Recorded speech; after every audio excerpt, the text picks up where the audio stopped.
Welcome to our webinar on recent developments in Europe, where we will ask the question of, are we facing a new European order? My colleagues and I at KBRA will go through and attempt to provide some insights around this as we discuss the impact of war in the Ukraine, inflation, central bank actions, and government reactions, and how these may change the credit landscape. I'm Gordon Kerr, Head of European Research at KBRA, and today I'm joined by my colleagues across the various rating teams here at Kroll Bond Rating Agency. We at KBRA have been actively following market developments and are trying to be as proactive as possible in providing you with insights into the developments of the market. You can follow all of our latest reports and information on kbra.com, where we have commented on everything from ESG to airlines and the impact of the latest developments. First, let's set the scene with my colleague Joan Feldbaum-Vidra, a Senior Managing Director in Sovereign Ratings. Heading into the end of last year, the markets in Europe were emerging from varying levels of lockdown as a result of the coronavirus pandemic. Supply bottlenecks were causing disruption in global supply chains and creating rising inflationary pressures. Towards the beginning of the year, there was debate on whether the inflationary pressures would be temporary or longer lasting. Joan, what happened?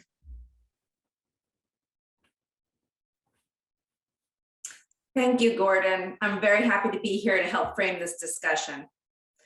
Let me start by saying that the situation we are in at present is a far cry from the situation of a year ago. Dialing back, then we had no war, then energy security seemed unthreatened, and Europe can conduct a transition away from hydrocarbons on its own timeline. Then inflation was largely believed to be truly transitory by policymakers, even if several private economists and KBRA had been skeptical.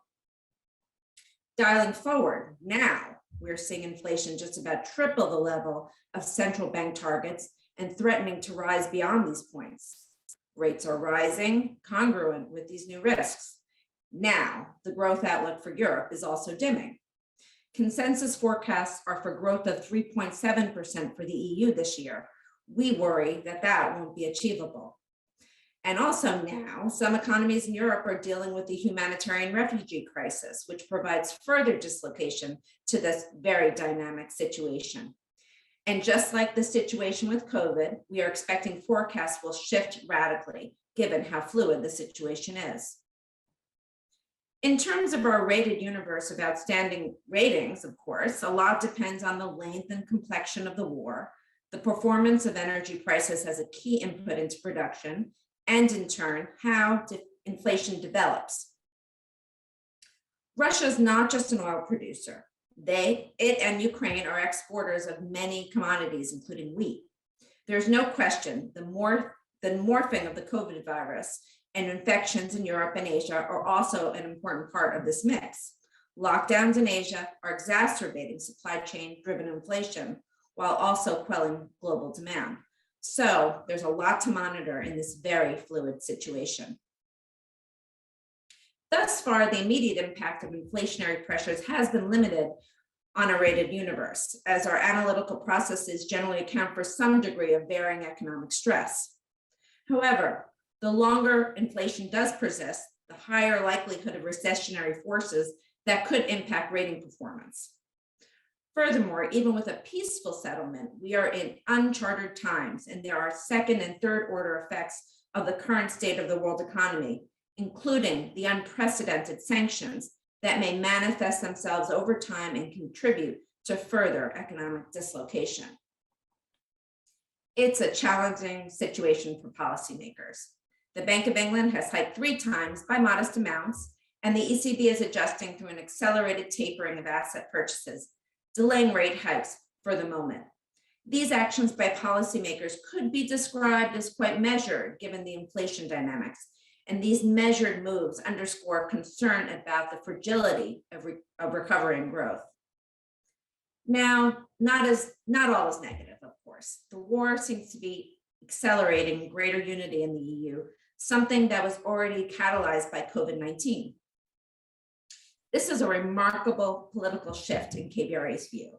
It provides an improved and coordinated ability to moderate a rising risk through various support programs. In other words, to look at the present adverse dynamics only through the immediate economic or financial lens is incomplete, given that the policy wherewithal to manage the crisis at the European level has strengthened considerably. Think about how meaningful European-wide support, and for the euro area, support by the ECB was to softening the risk from COVID.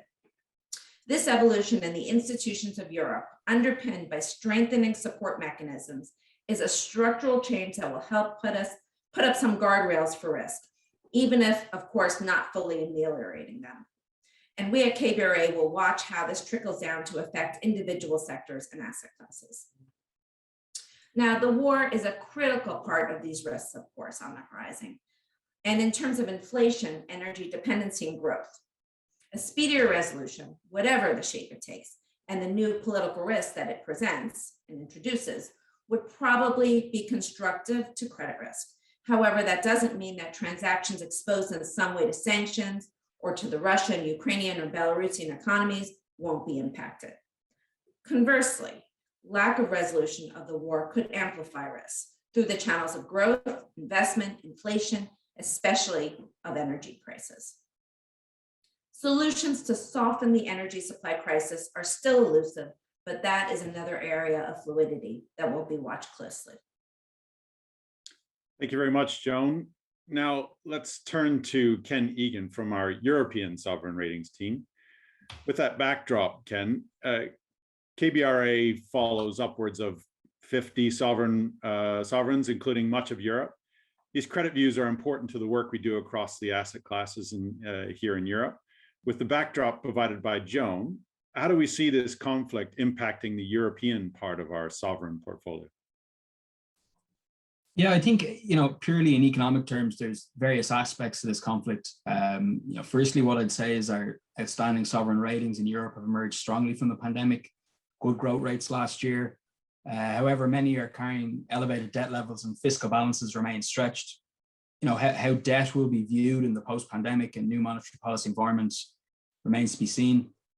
The conflict will likely bring about increased commodity and energy prices, supply chain pressures, rising input costs for businesses, uncertainty for investors, deals may stall.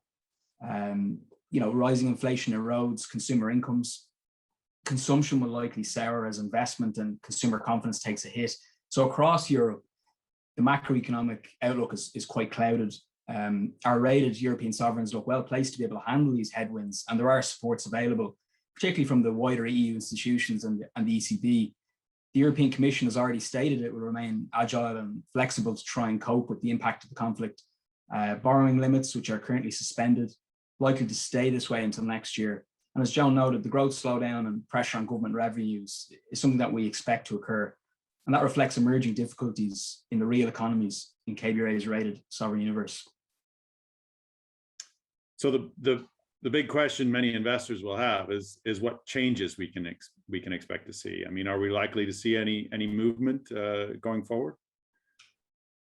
Yeah, I mean, firstly, on the monetary policy side, this creates a headache for policymakers and central bankers, this environment, staring at inflation that is well above target and with more pressures building, while knowing that GDP growth will likely take a hit. Raising rates and normalizing policy could choke off the recovery and make life tough, not to mention increasing borrowing costs for sovereigns. However, the ECB's mandate is price stability, and this level of inflation is getting uncomfortable, to say the least. We've already seen some market moves, many curves, nearly 100 basis points higher over the last few months in anticipation of tighter monetary policy to combat inflation and to get back ahead of the curve. The five-year inflation swap, which measures inflation expectations, spiked to its highest level since 2013 at the start of March. The ZEW economic expectations for businesses have dived not far off March 2020 levels at the onset of the pandemic.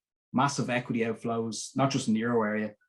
So the market has made decisions about this conflict already. And I guess it's our job as rating analysts to try and remain calm and look through the noise. We believe our rated sovereign portfolio in Europe is well placed, and we can't foresee any movement at the moment. But obviously, this is something that we monitor constantly. Some metrics we look at might get weighed down by deteriorating growth, but for all its challenges and headwinds, from a credit perspective, sovereigns across the euro area and the UK have some great attributes that mitigate these types of pressures, such as strong access to liquidity, for example. Thank you. Well, there sort of are a number of known elements to our situation, such as the increased inflation for longer and likely higher energy prices to last. The overall aftermath of this conflict appears to be uncertain. And are there any real sort of tangibles that we can draw at this point? Yeah, well, one point I'd make is the refugee crisis this conflict has created is evolving by the day. The European Commission are trying to invoke rules and directives to fast track many Ukrainian refugees, offering them greater protection for longer periods. But I guess with so much displacement, which is continuing even as I speak, we won't know yet how it will impact labour markets in a given sovereign, or consumption and demand. Other pressures like physical capacity of a sovereign that might already be stretched, like in Ireland, for example. There's spillover effects too on rent and wages, amongst other variables. You know, for Europe at the moment, it's certainly all hands to the pump. I think these events, COVID and the invasion of Ukraine, have happened in such short order without any adjustment time for the macroeconomy. In the aftermath, it'll be interesting to see how various decisions will impact consumer and business behaviour going forward. We've seen how governments can readily step in with wage and cost of living subsidies to offset the ill effects of the pandemic or energy price shocks. Another point I'd make is that we've already seen how government budgets in Europe are likely to change. Look at the calls for spending on defence by sovereigns in response to this conflict. Germany, for example, here. Meanwhile, the reliance on gas and oil continues to be a point of risk for European sovereigns. Although there's uncertainty here, we could see the move towards green energy shift into a higher gear, closer targets, increases in fiscal budgets to finance transition. In this sense, it's hard to see sovereigns across Europe revert to the tight budget and debt constraints of the Commission. We're also seeing how the banking and corporate financial landscape are influenced by the sanctions from major Western powers. The global economy could take some lessons from this, and there's potential for change in the economic environment. Many thanks, Ken. Now, one of the major areas of impact from the war has been the sanctions imposed from Western economies on Russia. This canon has had a major impact on the banks and financial institutions, given their current relationships with Russia and the restrictions imposed by the sanctions and the lack of access to the SWIFT payment system. At KBRA, we rate over 150 banks around the globe and over 75 non-bank financial institutions, including 25 asset managers, as well as over 200 fund ratings. This will have an impact on how, this environment will have an impact on how all these firms operate. On this topic, we are joined by Asha Drobnik from our financial ratings team. Asha, how will all of this impact upon the European banks and financial institutions, and how will they cope with these changes? Thanks for your question, Gordon. Maybe to set the scene, let me speak first about last year's performance of large European banks. The banks reported strong results, helped by solid revenues, improved cost controls, and loan loss provisions below long-term averages. But at the same time, their net interest margins were below pre-pandemic levels due to low interest rate environment and fierce competition. Most Eurozone banks continued to benefit from ultra-cheap funding from the ECB's TLTRO, partially mitigating the impact of low interest rates on the net interest margins. The banks avoided a deterioration in asset quality due to the swift and broad rollout of government support measures. In fact, the average non-performing loan ratio is lower than pre-pandemic. The banks have large stock of unused provisions built up during the pandemic and remain well capitalized. Overall, we believe that the banks are in position of strength at this juncture, but are facing headwinds related to the war. Our asset managers and fund ratings are also typically well positioned to deal with the current uncertainty, given their well-diversified portfolios, substantial dry powder, and little exposure, if any, to the region. In addition, generally, AUMs are not susceptible to redemption risk, given that funds are mainly closed-end with long lifespans and management fees typically based on committed or investment capital. But let's move on to discussing European banks' direct exposures to Russia and Ukraine. The market's focus here has been on Italian, French, and Austrian banks as they hold the largest credit exposure to Russia. That being said, European banks, and indeed other foreign banks, are much less exposed to Russia than in the past, as after the annexation of Crimea in 2014 and the sanctions that follow, many foreign lenders cut entirely or reduced their exposure to the country. Exposures are mainly held through the bank's corporate and investment banking operations, as well as their investment portfolios. The quality of these exposures is likely to deteriorate sharply, particularly for the counterparties most affected by the sanctions. In addition, several banks are exposed directly to the conflict through the retail and commercial banking subsidiaries, either in Russia or Ukraine. That being said, the size of the local banks is relatively small compared to the parent groups. The subsidiaries are typically self-funded, and in the worst-case scenario, the parents have sufficient capital to absorb the full write-down of the Russian or Ukrainian subsidiaries. Nevertheless, we can expect material increases in loan loss provisions at banks with largest direct exposures, but the impact should be cushioned by the bank's prepayment profits. In addition, some of the exposures should also benefit from collateral or export credit guarantees. That being said, no bank, or indeed no financial institution, is immune to the impact of the war and its economic fallout. Those impacts include both short-term effects, like trading volatility, and potential longer-term effects, like prolonged high inflation. The entire sector has already been impacted by first-run effects that come in the form of market moves, such as higher bond spreads, with banks operating closer to the region most affected. Higher borrowing rates will put additional pressure on the bank's net interest margin. Previously planned bond issues will also likely be delayed due to market volatility. Now, at this point in time, it is difficult to estimate the full potential impact of the war on European banks. But any severe hit on economic growth will inevitably weaken the bank's business and financial prospects.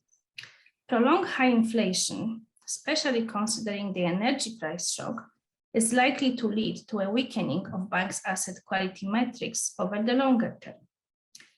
As it relates to inflation, we have already seen in the second half of last year that inflationary pressures are feeding into cost.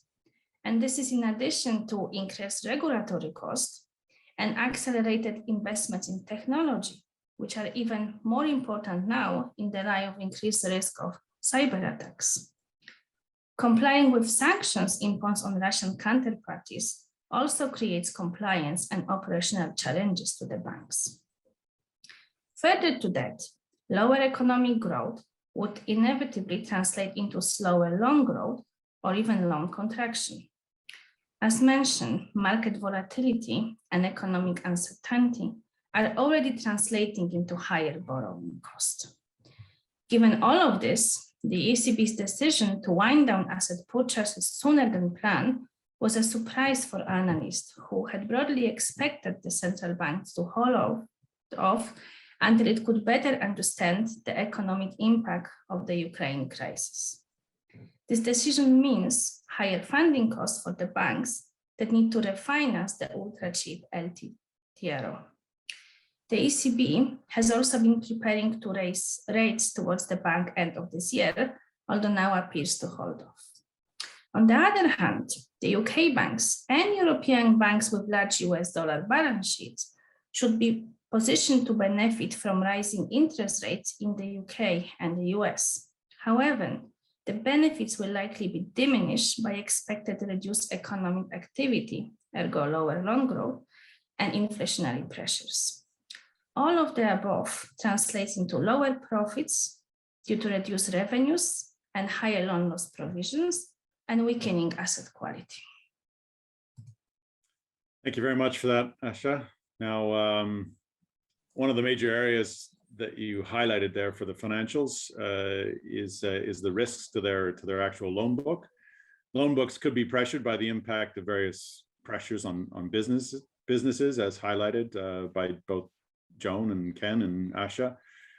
For our perspective on corporates, we have Garret Tynan from our European Corporate Project Finance and Infrastructure Ratings team, where we have been very active with many private and public ratings. Garret, how do we see the impact of the current and expected environment on corporate entities in Europe? Thank you, Gordon. I guess I would see three broad forces at play when I think about this from the situation from a corporate perspective. I'll go into each in a little more detail, but just to set the scene, costs are rising because of the impact of events on commodities and supply chains. There are implications for the cost of capital, and there are also longer term implications as we seemingly move to a world which is more protectionist in nature and less open to free trade on terms which make economic sense. So firstly, if we look at costs, as Joan mentioned, the Ukraine and Russia are important suppliers of basic commodities and inputs such as oil, gas, coal, wheat, palladium, fertilizer, sunflower seeds, and that's by no means an exhaustive list. Pre-invasion, energy prices were already high and wheat stocks were low. So more expensive oil prices and other commodities means higher energy costs and higher transport costs, while raw materials and other inputs become more expensive and difficult to obtain. We're clearly not there yet, but there has even been some talk of a potential need for rationing if things escalate to another level, which to anyone like myself who's in their mid-40s really is, harking back to the various early childhood memories. But supply chains are also another factor. They were already under pressure as the world recovered from COVID-19. Higher costs and disrupted logistics chains, given ships can no longer access the Black Sea, are surely making that situation more difficult. And also companies reliant on components from the Ukraine or Russia could well face supply problems. So all of these factors feed into inflation and potentially less choice for consumers as companies focus on their core products. And higher inflation also means employees will seek higher pay, and we may see unions gaining power as this dynamic plays out. Now, companies will clearly try to pass these costs on to consumers, but consumers can only take so much. Discretionary spending power is being eroded, and if reports are accurate, more and more people find themselves having to make very basic choices about how they will spend their limited funds. So these factors combine, in my mind, to point towards a world where we have tighter EBITDA margins for companies and they have compressed cash flows. So this sort of brings me to my second point. What does this mean for private credit and corporate credit in particular? Well, as Ken mentioned, higher inflation is starting to translate into higher interest rates, albeit there is a balancing act for the authorities to maintain there, but this does point to higher capital in my mind. These dynamics present challenges where debt needs to be refinanced or is unhedged, especially in the short to medium term.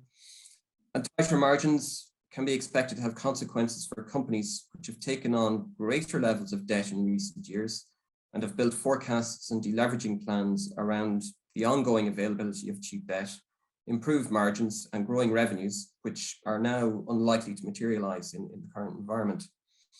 So this may translate into investors and lenders imposing more discipline on corporate valuations and become less optimistic about those valuations and the potential synergies which underlie many business cases and potentially sort of present something of a brake on their lending capacity or desire to lend.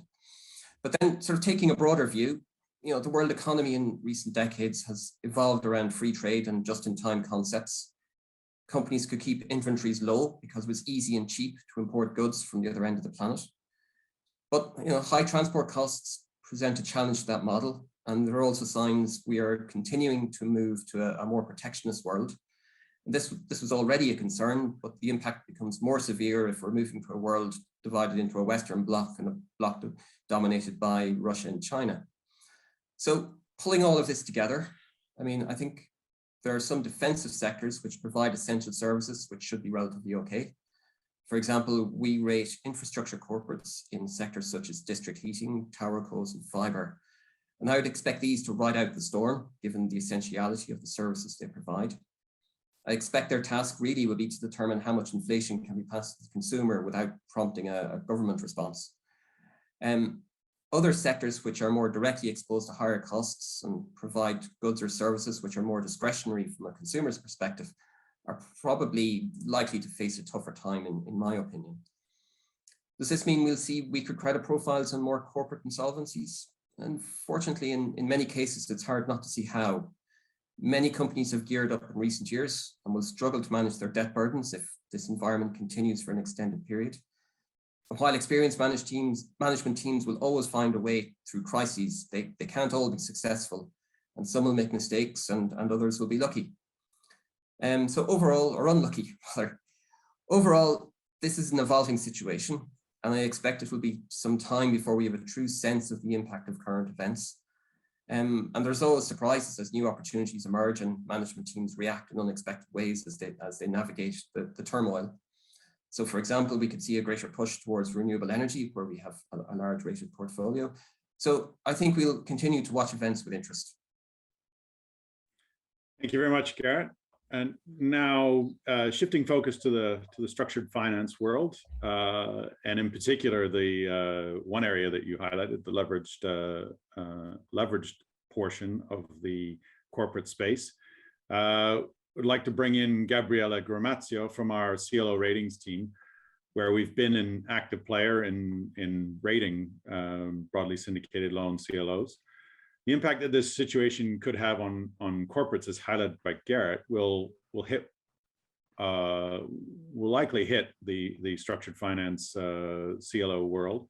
Gabriele, given Garret's comments, how do you see these developments emerging in the European CLO world? Yeah, thanks, Gordon, and hi, everyone. Yeah, let me say one thing. So while European CLO have not major direct exposure to Ukraine or Russia, however, the collateral is made of sub-investment grade loans, and these are made to highly leveraged corporates.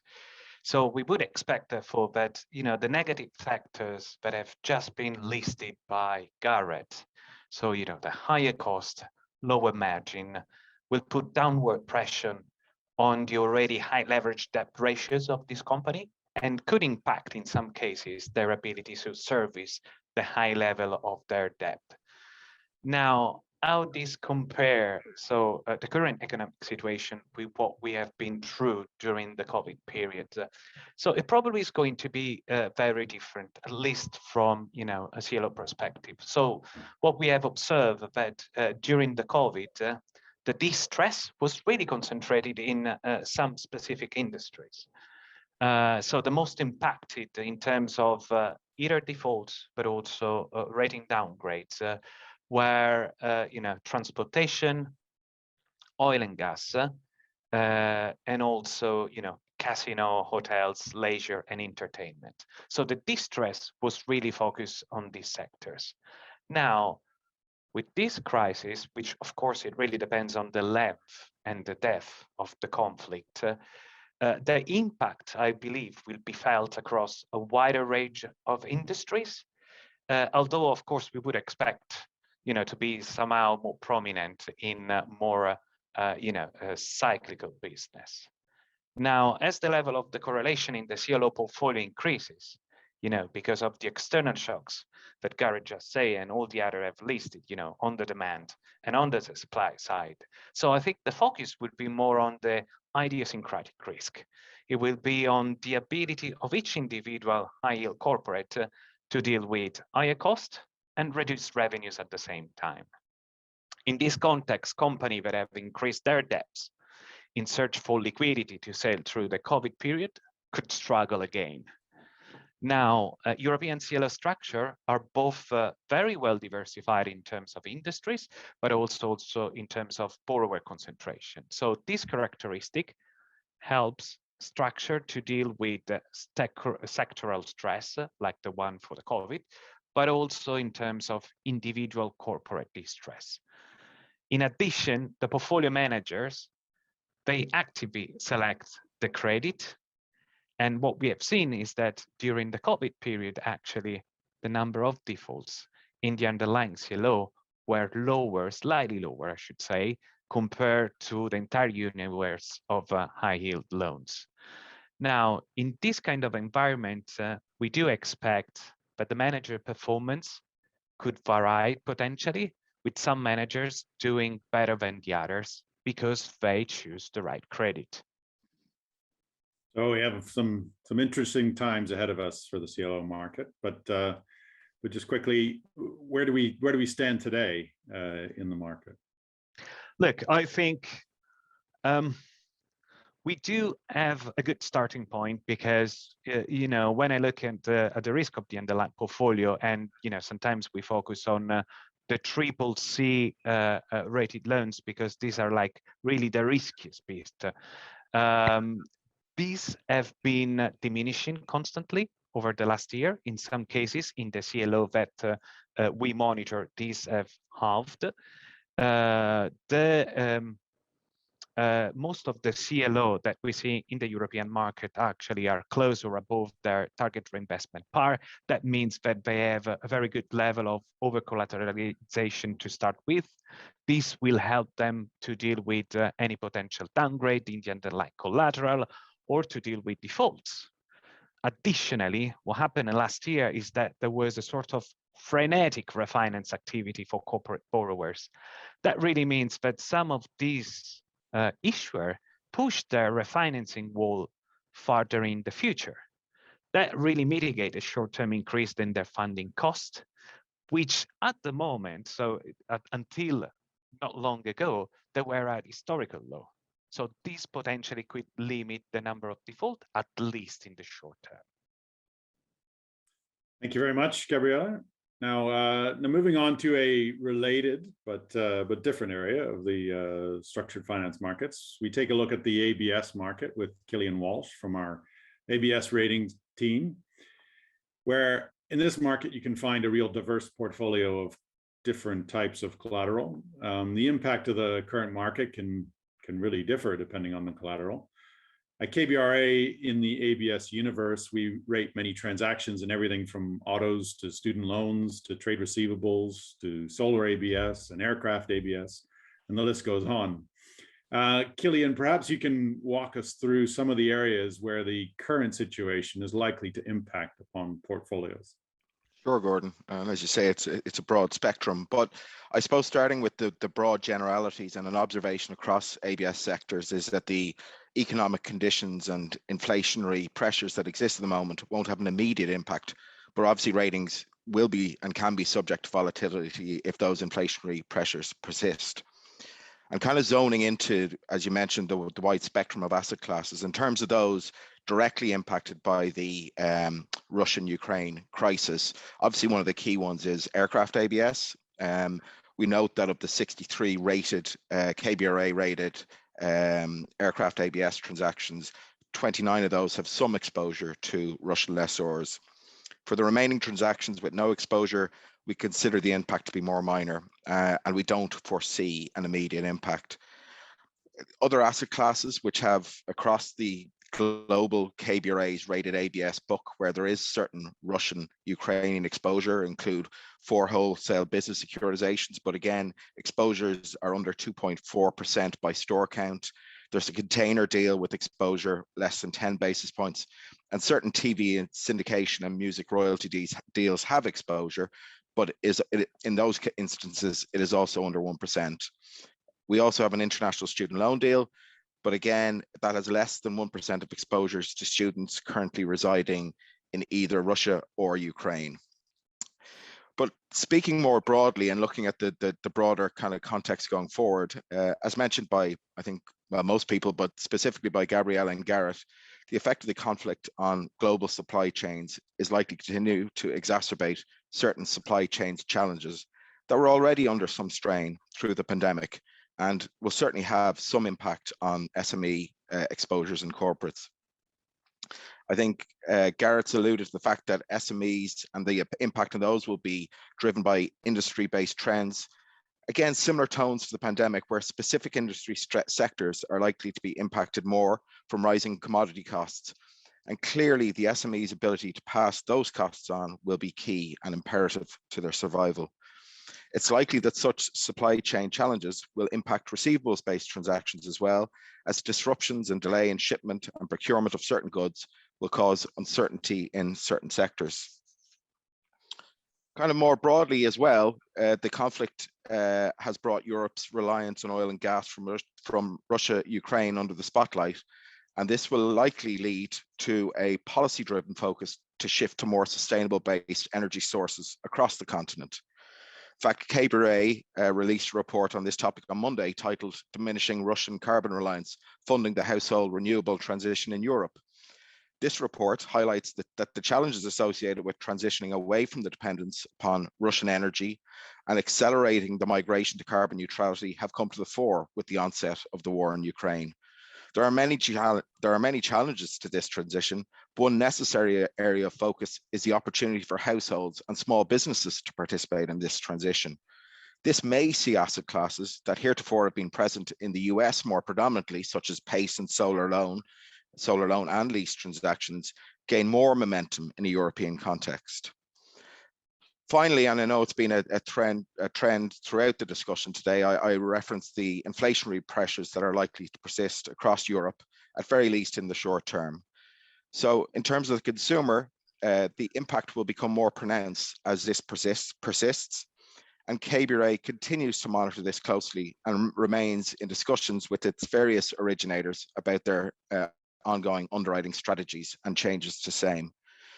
We have observed relatively strong performance to date, despite the backdrop of COVID, helped by significant government stimulus, and this put consumer ABS transactions in a relatively satisfactory position entering this new inflationary environment. Significant inflationary pressures that persist will likely to put ongoing pressure on affordability, which is something we're monitoring quite closely. Very interesting, Kilian. Thank you. Not only will, as you highlighted, not only will businesses face challenges, but so will the consumer side. Homeowners, of course, will not escape any challenges as they face the highlighted higher inflation and energy prices and even rising rates. At KBRA, we've been active in rating mortgage portfolios in Ireland and the UK with the RMBS team led by my colleague Sirugudi. Kali, maybe you could take us through your views on how you see the impact felt by mortgage borrowers and homeowners.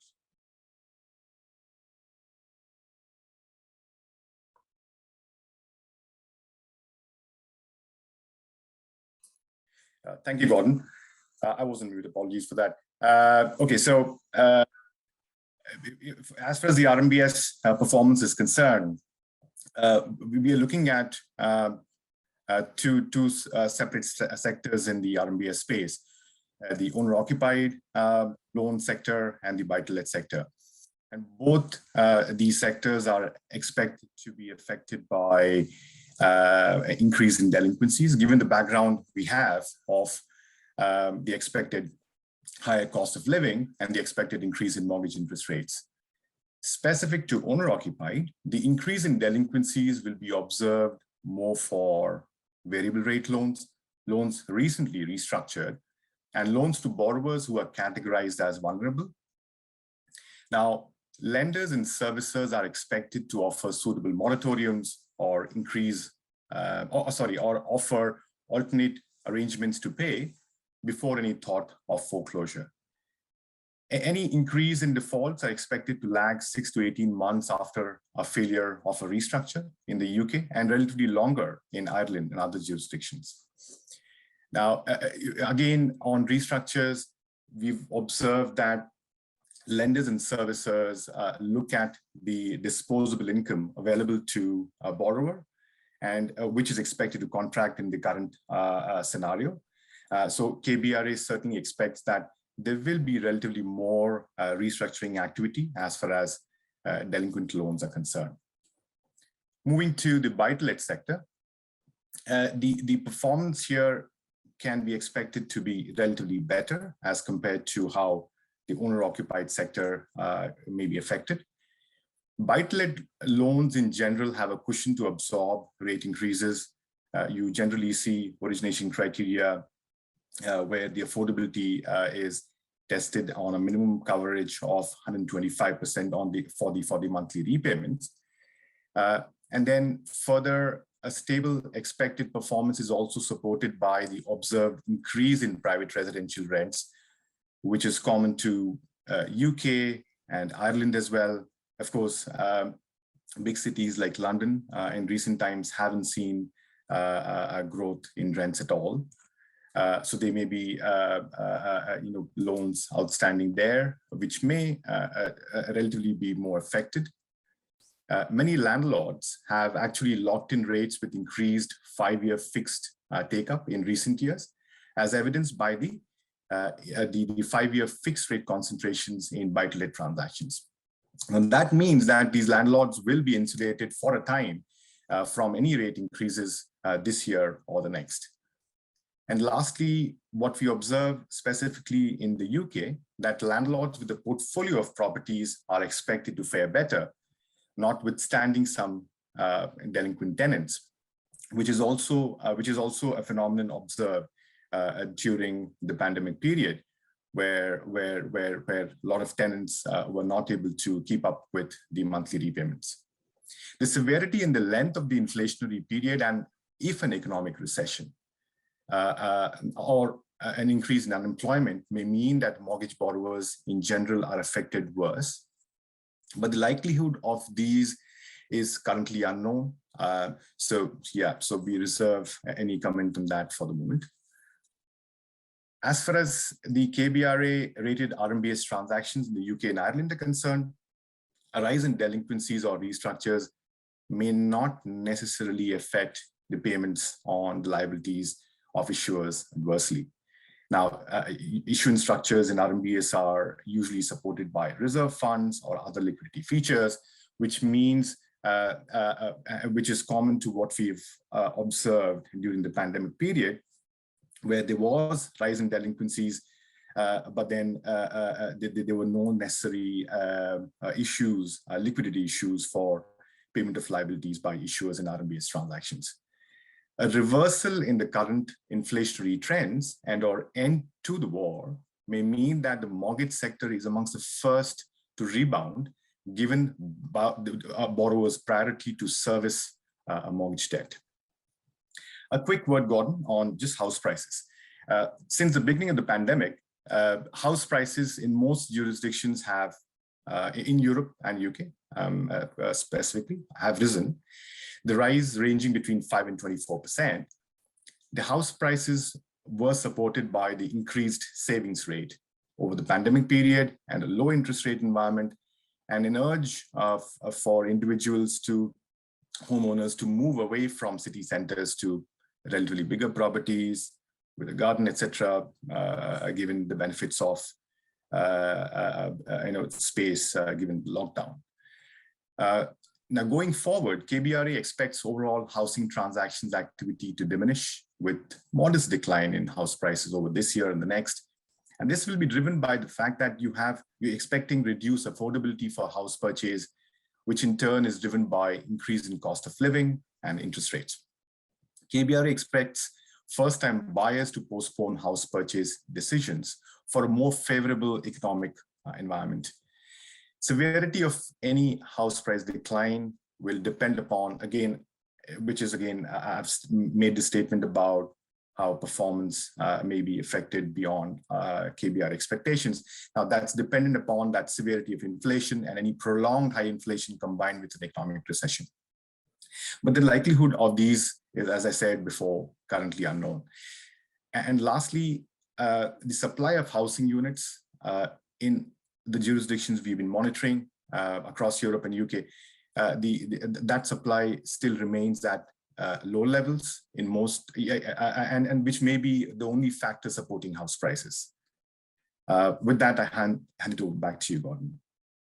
Thank you very much, Kelly. Now, last but not least, we turn our attention to the commercial property lending market, where again, KBRA has been very active in Europe and in the US. Stephen Hughes heads our efforts in this space. Stephen, what can we expect in terms of the impact here? Is it fair to say that Russia's invasion of the Ukraine will will have a relatively limited impact in commercial property? Yeah, by and large, I think that's correct. We're certainly seeing an increase in market risk, so that impacts the pricing and timing of CMBS transactions and bonds. But on the credit side, there's no direct exposure to Russia, Ukraine. There's no properties based there. There aren't any large Russian or Ukrainian sponsors or lenders or counterparties or occupiers, etc.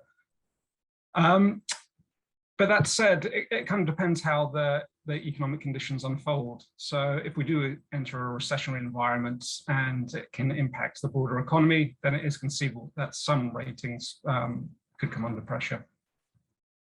The other trend, which kind of follows on really from ESG, is this really heightened sense of reputational risk from parties being associated with, I call them kind of undesirable stakeholders. So previously, we started seeing investors being very wary to invest in schemes that are linked to heavy polluters, for instance. They might start to feel the same way, sanctions notwithstanding, investing where you have tenants linked in some way to oppressive regimes.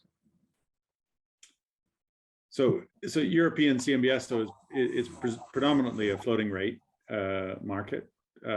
So will the interest rate rises have any major impact on the space? Well, I mean, loans typically hedged via a cap, so we would expect strike rates to increase there. And as interest rates do increase, or if they do increase, you expect to see lower interest and debt service coverage levels. So that could impact that on that side. It may impact refinancing, although current leverage levels really aren't a major concern in CMBS, and debt yields remain by and large robust. Depending on the magnitude of the rises, yields could start to come under pressure, although there is still a buffer between the risk-free rate and prime yields, so that property risk premium. Many yields for property types are at all-time lows. So if we did see a 25 to 50 basis point realignment, that could have a correspondingly large impact on values. Now, with regards to our own KBRA values, they are typically 25 to 40% wider than the current market. So we do have some cushion already built in. So inflation's been mentioned many times over the course of this webinar. So would rising inflation be viewed positively or negatively for commercial real estate? Well, it depends. I mean, historically in commercial real estate, commercial real estate was seen as an inflation hedge. So as inflation rises, you can pass on that into increased rents. However, this will not likely be universal, and we'll see the affordability of certain leases will come into question. So where you have long-term inflation-linked leases to tenants with strong covenants, then definitely, rising rental levels are viewed positively as it leads to stronger cash flows. And we see this in many logistics or retail warehouses or multifamily leases, which can have annual inflationary uplifts linked to CPI or RPI, especially in continental Europe. The flip side of this is the rising costs, especially for operational assets such as hotels or care homes or cinemas, which may not be fully stabilized coming out of COVID. So they, along with discretionary retail, may struggle to pass on increased costs to the end user. And if they are forced to absorb those costs, expect them to try and exert some downward pressure on rents going forward. Inflation could also negatively impact the development sector as costs for raw materials rise and ongoing deliveries get delayed as well. So more scrutiny on CapEx plans or those unstabilized loans that we may start seeing in CRE CLOs going forward. Thank you very much, Stephen. So that was a roundup of a lot of stuff that was to take in across all of the different asset classes. As you can see, the current situation has really adjusted the dynamics of Europe from where we were even just a month ago, but in differing ways across the various markets in the immediate term. In the longer term, there remain many questions that still need to be answered, but I would summarize the discussion that we've had over the course of this hour to say that the inflationary trend that we're seeing has been accelerated, while the risk of slowdown has actually increased. This will impact on all of our markets. However, to their benefit, they are generally coming from a position of strength with high levels of saving, low levels of default, and a very low rate environment. Yet, the direction has changed, and how far that change migrates has yet to be determined. But we here at KBRA are actively monitoring the markets and will keep you updated. Make sure you're registered on our website, kbra.com, and have subscribed to our podcast and updates in your various sectors, and stay engaged with our various analysts across the ratings team. We hope that you found this webinar useful, and stay safe out there, and we will speak to you again soon.